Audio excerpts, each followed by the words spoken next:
Hello everybody, Mac here. Welcome back to the show. What we are taking a look at today is something that I am very excited to get my hands on. This is the Executive Replicas Loose Collector, the Rocketeer and Betty 2-pack. Now previously, when I had done the video for the Mezco 112 Phantom, I had mentioned that I was upset that I had missed out on this 2-pack because it was sold out pretty much everywhere that you looked. It was sold out on Big Bad Toy Store, it was sold out on Entertainment Earth, it wasn't available on Loose Collector's website. Currently, it is back up for pre-order for $150 on Big Bad's website. I don't believe, time of recording, that it is available for pre-order on Entertainment Earth. Time of recording is Monday, May 6th, by the way. However, there is a website where I found this that it still has in stock, and it's called Fab Gear. And I had never heard of them. This was the first thing that I had ordered from them. And I ordered it on Thursday. It got to me by Monday. So they were really fast in getting this out. And the price is the same price that it is up for pre-order on Big Bad. And it was reasonably priced, like as far as like shipping goes. So I will put links to both Big Bad and Fab Gear down in the description below. Seriously, check out Fab Gear if you haven't heard of them. They have a lot of really cool stuff up for sale on their website, including things like this. They do like a lot of like niche stuff, like they have Space 1999, things like that. A lot of like older sci-fi, a lot of things that like live in like niche fandoms, things like that. So I was very happy that they still had this in stock, ready for ship when I ordered it. It was only until after I ordered it that I realized Big Bad had it up for pre-order, but I got this now versus having to wait. So that's really cool. Like I said, links to both places in the description below. Now on to this. This is so cool. The packaging for this is so cool. However, if you've seen a video for this already, then you know the box isn't balanced properly. It's like kind of curved on the bottom, that I had to put this figure stand in there to wedge, because if you take this out, it falls forward.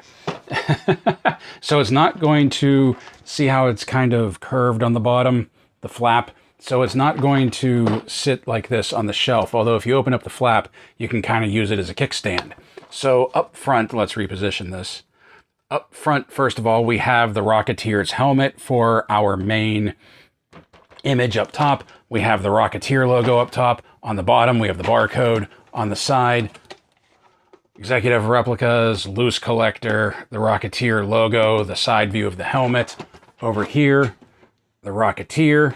And then on back, we have some really nice, like, Pulp era artwork back here with Cliff in the Rocketeer gear, striking a very dramatic pose. All of the planes, the racers flying around him. And then we have the three down here. And this just looks so cool. As a matter of fact, I think this is off of a comic cover, if I'm not mistaken. I may be wrong about that. But then we flip it around, and there's a magnet holding it together. Love a magnet on a flap like that.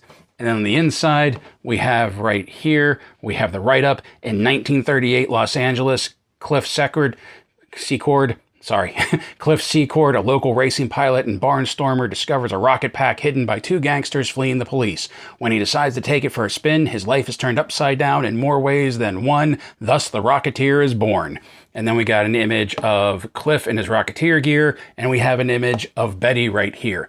I am really excited about this because, truthfully, after doing the, there was the Shadow video that I did, and then Dick Tracy issue 1, the new comic, came out, and then I watched the Shadow movie with Alec Baldwin, that I am really in this like Pulp era phase right now. So to get my hands on this, like another Pulp hero, this is just too cool. And then we have, I like how the window is cut in the same shape as the Rocketeer's helmet.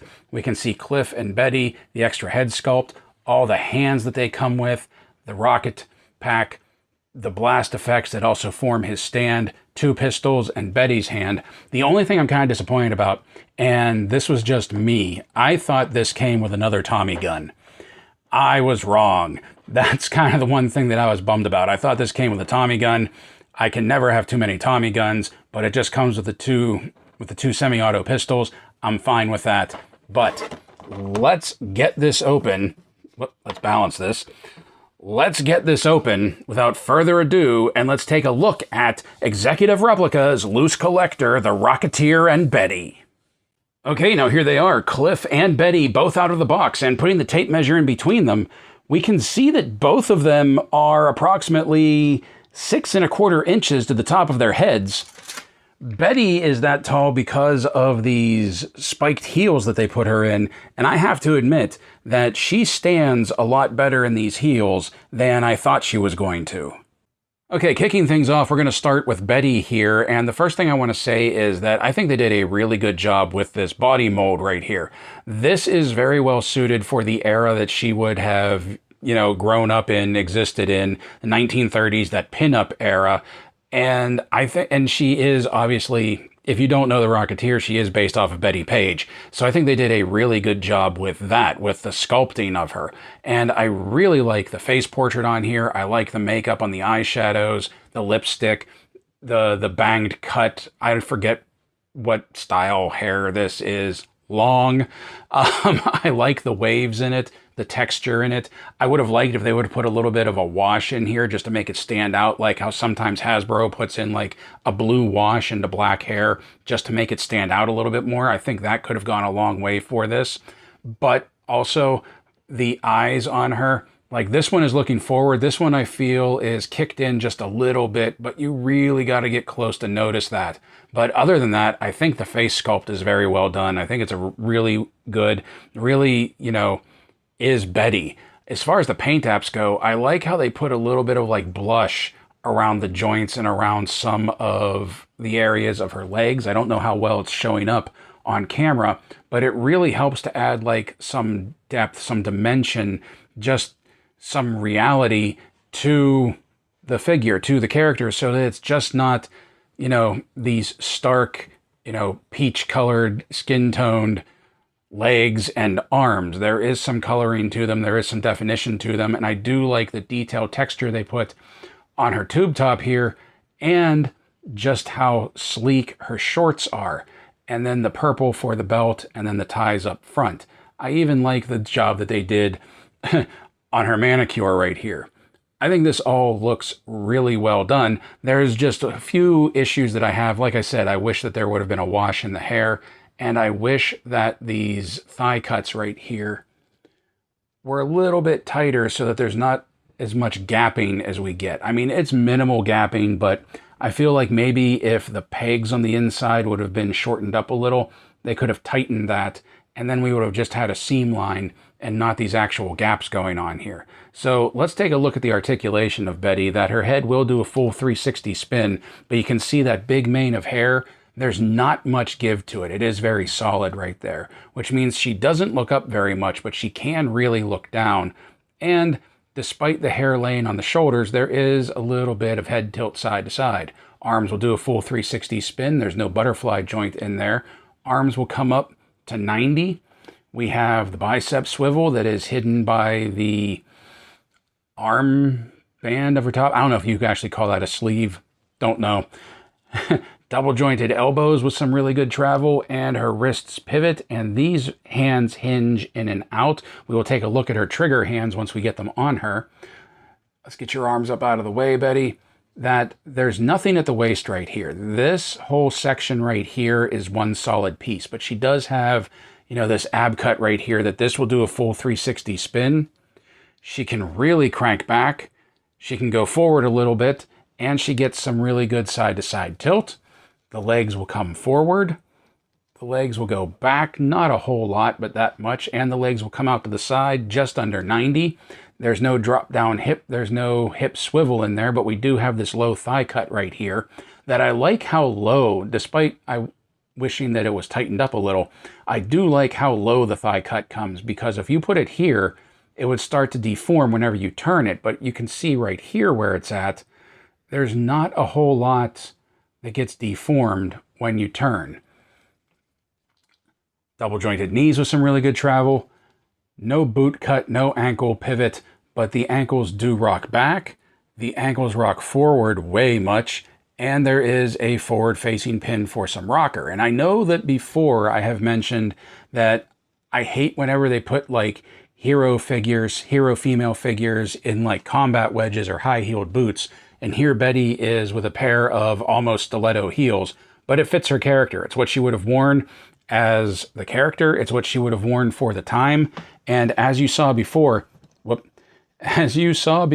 she actually stands fairly well, even with those heels on. Like, I really think that she's standing better in these heels than some Marvel Legends figures do in like those combat wedge shoes that they're given. So out of the box, as you saw, Betty comes with a pair of open hands. She comes with a pair of clenched fists. And she comes with a pair of trigger hands. Now the trigger hands, thankfully, the fists and the open hands hinge in and out. The trigger hands, thankfully, hinge up and down. Okay, so this 2-pack really only comes with 2 weapon accessories, and they're both the same pistol. They're both Mauser pistols, semi-automatic pistols. And at first glance, they look like they're exactly the same. However, if you get a better look at them, let's move them down a little bit there. If you get a better look at them, you can see that this silver one right here is just a hair smaller than this one over here. And I believe the reason they did this is because if you remember way back when this 2-pack was first announced, there was only 1 pistol in there, and it was for Clifford. And people were upset because they said there's really no accessories for Betty. Like, Betty's just there to be Betty. Can we give her something? And her hands are smaller than Clifford's, and they gave her trigger hands and they gave her a Mauser as well. And I do believe that they made it smaller so that it would fit Betty's hand, because when I try and put this larger one in there, it starts to stretch her hand out. And this one, even if you lay it on top of each other, let me see if I can get this. You can see that the silver one is just a hair smaller. I don't know if that's showing up real well. Is just a hair smaller than the gray one. I found that very interesting. So obviously the silver one is Betty's and the gunmetal gray one is Clifford's, which truthfully, that was going to be my plan anyway, because come on, Betty's going to have bling. Let's admit it. So before we put it in Betty's hand, there is one thing that I want to show you. You'll probably notice that the barrel is way too slight to be drilled out for blast effects. There's no hole in there. However, if we take the over the barrel blast effect from Valaverse, it actually fits. It might be a little too large for this one, but it does fit on there so that you will have blast effect options if you have any of the ones that are set up like this. Now, let's take this off and let's bring Betty up. And like I said, her hand is fairly small, but this will fit in there. You just put it in and twist. And there we go. That it fits and it looks good in her hand. Like I said, silver for Betty, absolutely. She's going to have bling. Now, just to show you what I was talking about, let's take this out and let's bring the other one in. And you can see that the handle, her hand has to stretch a little further. And she can hold it, but it is stretching her fingers out a little bit, that I feel like after a while it would start to deform the hand, because let's pop that out. You can even see that the grips are different diameters right there. Oh, and while we have the larger one up, let's bring this in. And it does fit over that barrel as well. It's a little bit of a tighter fit, but it will work. But back to this, here we go. And Betty's packing some heat. Okay, up next we're going to take a look at Clifford, and you can see I pulled the helmeted head off and put on the unmasked head. And when I've seen other videos of this, I was wondering how much those lips actually did look like lipstick. I was wondering if it was maybe just theirs looked like this, or it was just how it looked through the camera. But those lips really are pink. Like, I get what they were trying to do, but I think they went a little too pink with them. I do like the eyes and the face sculpt. The eyes are looking straight ahead. I like that. I really like the hair, especially with this like little coif right here. Now this is stiff. It doesn't bend much, so just be aware of that. But I like the cut of the hair. I like the look of the haircut. Once again, I wish there was a little bit of maybe like a wash in there just to get it to stand out a little bit. But I think the face sculpt is fantastic. The coloring is just a little off. Like, it almost looks like he's wearing foundation or like, you know, a spray tan or something. Just a little off, but not enough that it's a deal breaker for me. What is kind of disappointing is this big gap right here between the neck and the head. And the main reason for that being is that you may have noticed that when I pulled it off, there was no pop right there. I think the hole needs to be dremeled out a little bit, because when I push it down, there's no satisfying pop when I push it in. And it's either that it needs to be dremeled out or it's too shallow. But listen, like, that's all the further it will go, and there was barely a pop on it, so I might have to Dremel that out a little bit. If you move him forward, you can kind of hide it a little bit, but then he has like that forward jutting look. Like, this is where he's supposed to be, but you get this big gap back in here. The sculpting of his costume, of his flight suit, is phenomenal. The sculpting and the paint apps, all of these brass rivets right here up front, the extra shading to like add some weathering to like the leather and his pants. I forget what style pants these are called. I always just call them riding pants because I always see jockeys wearing them.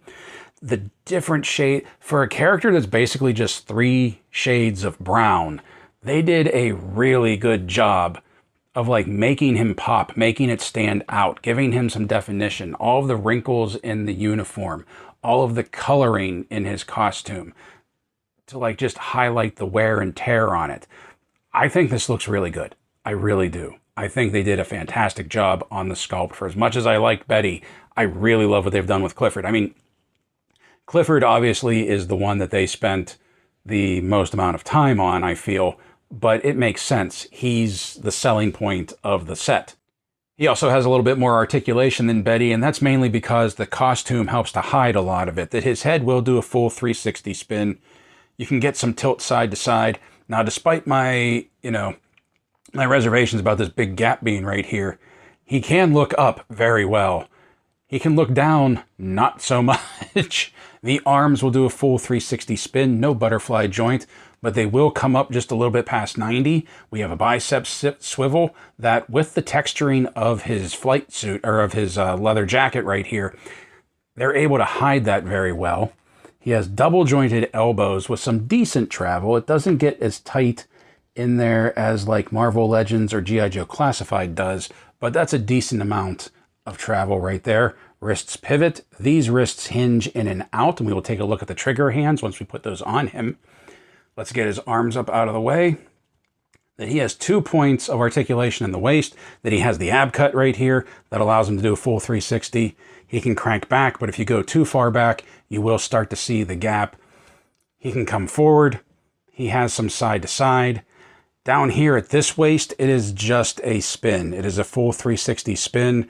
There's no tilt back. There's no tilt forward. You can see that it's just a flat swivel right there. Whoop. Let's get him set. Let's get you settled back in. Legs will come forward.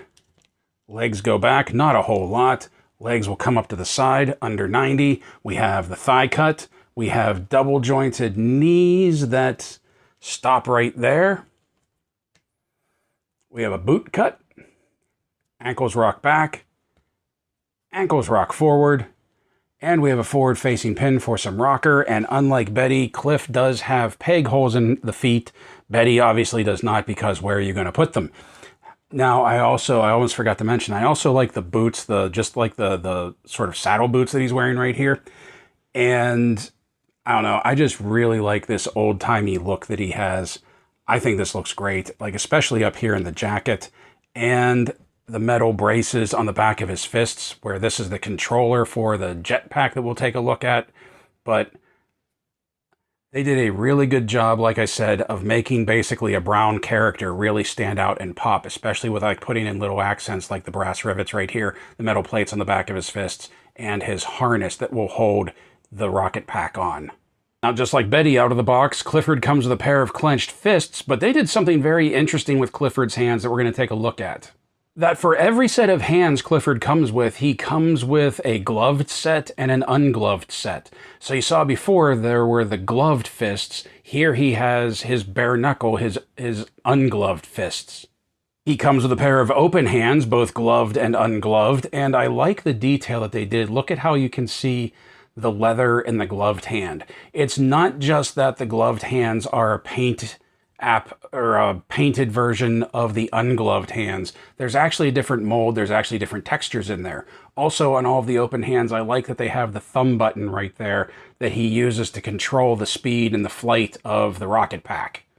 He has a pair of gripping hands, both gloved and ungloved, and once again you can see the control button in there in the palm of his hand. And finally, he has a pair of trigger hands, both gloved and ungloved, and both trigger hands, the gloved version and the ungloved version, pivot up and down just like they should. Now, taking a look at them, you may notice that they cut the inside band and the flight button on the trigger hands, and I don't have a problem with that. That's because they want to be able to slide the Mauser down in there, and you can see that this fits in there very well. He looks good holding it. It fits him very well. If we take this out, and just to show you, if we take the one that we had for Betty, you can see even just in the handle, it doesn't really fill his hand. His finger doesn't fit in the trigger guard very well. I mean, he can still hold it, but it just doesn't look right, and like it's not going to fall out, but you can see it is loose in his grip. That the larger one, the gunmetal one, is definitely the one that was designed for him. Now, in addition to different hand accessories, obviously Clifford comes with another head sculpt. You saw it in the packaging, and that is his Rocketeer helmet. That, see, just listen. When you pull that off, it doesn't really pop. However, this one,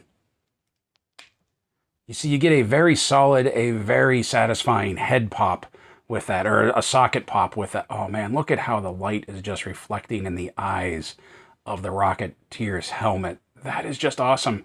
I love this bronze coloring that they have right here for the helmet. It matches the bronze rivets on the front of his jacket. Look at that profile that it cuts, that this is like sort of the steering vane, not sort of, this is the steering vane for whenever he's in flight. He can get some decent looking up out of it. And like when he's flying, you can picture that like that's as far as his head will go with the helmet on, but he's still able to like look up and look out of the eye slots. He can look down fairly well. He gets some real good head tilt side to side, and of course his head will do a full 360 while he has the helmet on. Look at the detail on the helmet. You have the air intakes right here to cool his dome. You have the mouthpiece right here so that he can talk. You have the colored in sockets that act as like, you know, sunglasses for when he's flying up in the clouds so the sun doesn't blind him. Look at the sculpted detail, like just these Art Deco swoops right here. Man, the helmet is so iconic to the Rocketeer that they had to get this part right. And I really feel like they nailed it. I really, like, you went from a really good figure to an iconic figure right here. And finally, that brings us to the rocket pack, and holy cow, look at this thing. Now, if you've never read the comic and you're not familiar with the original pulps, and you're only familiar with the movie, this is going to look very different to you, and that's because they really did change the look of the rocket pack for the movie, which I didn't have a problem with. I liked it in the movie, but I really like that they went with the comic accurate, the pulp accurate version, including the purple coloring on just like what looks like a flying Flash Gordon spaceship. I mean, seriously, look at that. You said it like that, like that's just something right out of Flash Gordon. That looks so awesome. I even love these little arrows that they have going forward on it, or up rather. Then you also have a little bit of texturing right there, a little bit of detail work on the conning around the rocket funnel. And of course, it's all mounted onto just a metal plate that he wears on his back. This is also a very long stem for the backpack, and when I first saw this, I was worried because you know how sometimes with like G.I. Joe Classified, if the stem is too long, it doesn't seat in the figure very well. However, if we bring Clifford up here and you can see the socket right there, the whole thing sinks in there. and it makes some really good contact with him. Now, it does hang off of his back, but I don't have a problem with that because this isn't a backpack. This is a piece of steel. It's not going to bend. It's going to go straight. And man, does that look cool on him. It doesn't, well, I make a liar out of me, Clifford. It doesn't interfere with his standing. Like, it's mostly hollow, I think. I don't think it's a solid slug. I don't think it's a solid piece of plastic. So it doesn't really interfere with posing him. Like, it's not going to back weight him. We also have this blast effect that just fits right in there. And friction holds it in very well. Okay, so there we have him. If we want to put him like in a flight pose with a flight stand, he has some rocket exhaust. And of course you've seen, I'm sure, that with this right here, conical right there, we have this blast off effect that you kind of got to turn it. Whoops. You kind of got to turn it until you find where it drops right there. And there we have, let's zoom out a little, out.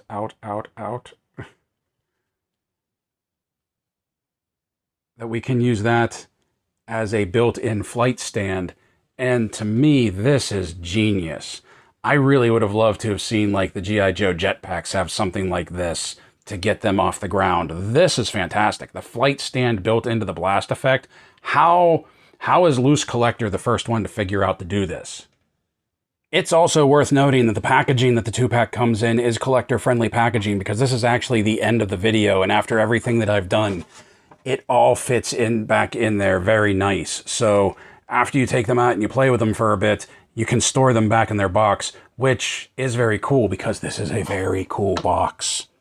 And now for size comparison, here they are beside the Jada Toys Invisible Man and the only other Loose Collector figure that I have at the moment, the Big Bad Toy Store exclusive Vampirella.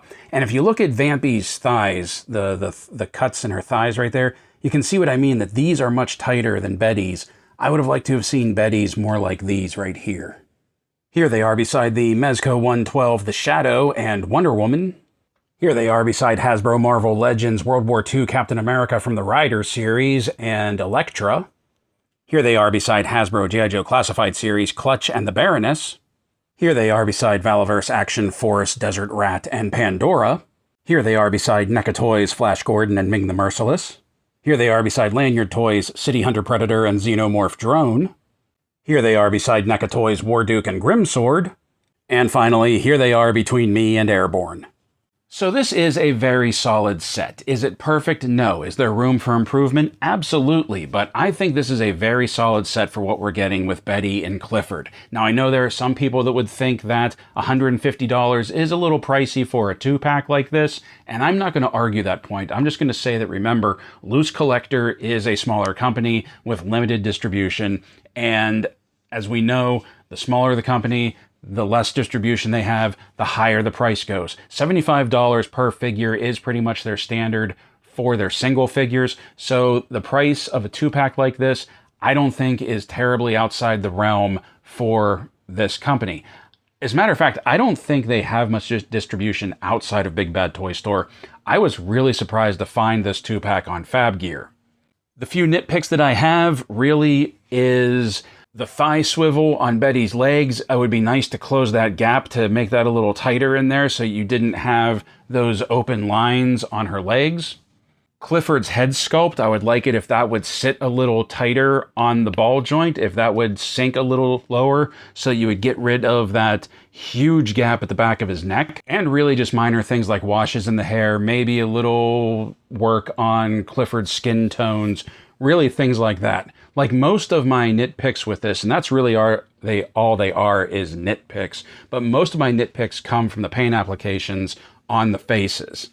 Other than that, like, I think the sculpt on both of these is fantastic. Betty does have some limited articulation compared to Clifford, but like I said during the actual review, during the actual video, Clifford, you're able to get a lot more articulation because his costume hides it.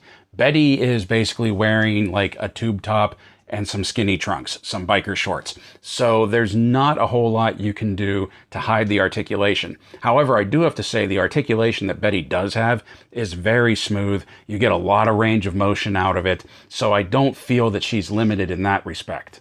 I could see the argument that there could be a few more accessories included in this. I would have liked to have seen another head sculpt for Betty, or maybe just like a different hair piece for Betty, if not a full-on head sculpt. Like maybe make the hair removable so that we have like that Betty Page look hairstyle that she's had in this video, and then maybe one that's sort of like, I don't know, like action hair or something that's sort of swooping to the side. I don't know, just something to add a little bit more to her figure. I really do like Betty as a figure though. I know there's not much to her, but like I feel like characters like this, figures like this, are kind of integral for collecting, that they're basically quote-unquote civilian-style characters that we don't get a lot of in other lines. Like, we've been getting more MJs and Gwens in Marvel Legends recently, but when was the last time we really got somebody like Lois Lane for, you know, a DC line? I feel like these civilian characters, not just, you know, the female counterparts, but like civilian characters in general, really help to round out a collection. So that's why I'm really glad that they included Betty with this set, or that Betty was actually even part of this set, because she's so integral to like the Rocketeer stories, the Rocketeer lore, not to mention that she harkens back to the actual real life Betty Page. I mean, like even right down to that hairdo of hers. Like, they basically gave us a Betty Page action figure. I do appreciate that they gave her the Mauser as well, because if she wouldn't have had any of accessories, then she really would have just felt like another accessory for Clifford. At least adding in an accessory for her in addition to multiple hands. She is a character, a figure in and of herself. And if you read Dynamite Comics, like, Betty Page in Dynamite Comics is basically a spy, so you could even have fun playing around with Betty in that sense. Clifford, what can I say about Clifford? I think his sculpt is fantastic. The jacket, I love the jacket. I love the pants. I love the brass rivets on the front. I know I talked about that during the review, but I really liked that. And just like with Betty and her articulation, I really feel like Clifford's articulation isn't very limited at all. I do miss the drop-down hips that G.I. Joe has, but that's not anything that like is a deal breaker. I just kind of wish everything had drop-down hips now. The blast effects for the rocket pack turning into the stand, into the flight stand, is fantastic. That is genius. I'm legitimately surprised it's taken this long for anybody to figure out that you could do that. And now, like, I almost want every figure I get with a jetpack to have that type of flight stand attached to it. Like I said, I really would love if somebody made, like, a third-party flight stand for the G.I. Joe jump packs that basically do the same thing that this stand does. If I would have traded anything out accessory-wise, I would have taken out the ungloved hands and added in another accessory just for the set in general. Even if it would have been like a Tommy gun with some blast effects, because I believe in the comics and in the movie, I think, he did use a Tommy gun at one point.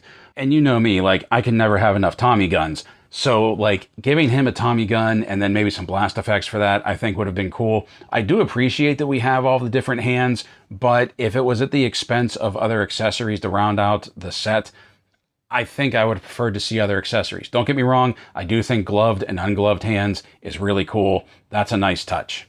I would have also liked to have seen holsters for the weapons. Maybe not on Betty so much, but definitely on Clifford, especially because, like, he'll be flying around. It would have been really cool to have a holster on his hip or on his belt that he could put his Mauser in. And I know part of that is just that, like, G.I. Joe Classified being able to, like, basically carry all of their gear on them has kind of spoiled me to a point. I have totally been in like this pulp comic phase lately, so between getting the Shadow, getting the Rocketeer and Betty here, I might order the Mezco Dick Tracy at this point, I'm not entirely sure, but I really love having this sort of like pulp era of heroes on the shelf now with the Rocketeer, the Shadow, and even my World War II Captain America. Like, they all fit together, they all look good together. I think that's really cool. So I'm really happy about this set. I'm really excited about this set. Let me know what you think. How many of you grabbed this? How many of you know who the Rocketeer is? I genuinely do wonder that. Like, how popular, how wide, far-reaching is the Rocketeer's popularity? I know Dynamite has been putting out some more Rocketeer comics, so I don't know, like, how far-reaching the fandom for the Rocketeer is, but let me know. Comment down below. Don't forget to do all the YouTube things. Check me out on Coffee, where you can join, you know, our Steel Core. And until next time, my friends, play well, stay safe, stay healthy, and as always, thank you for watching.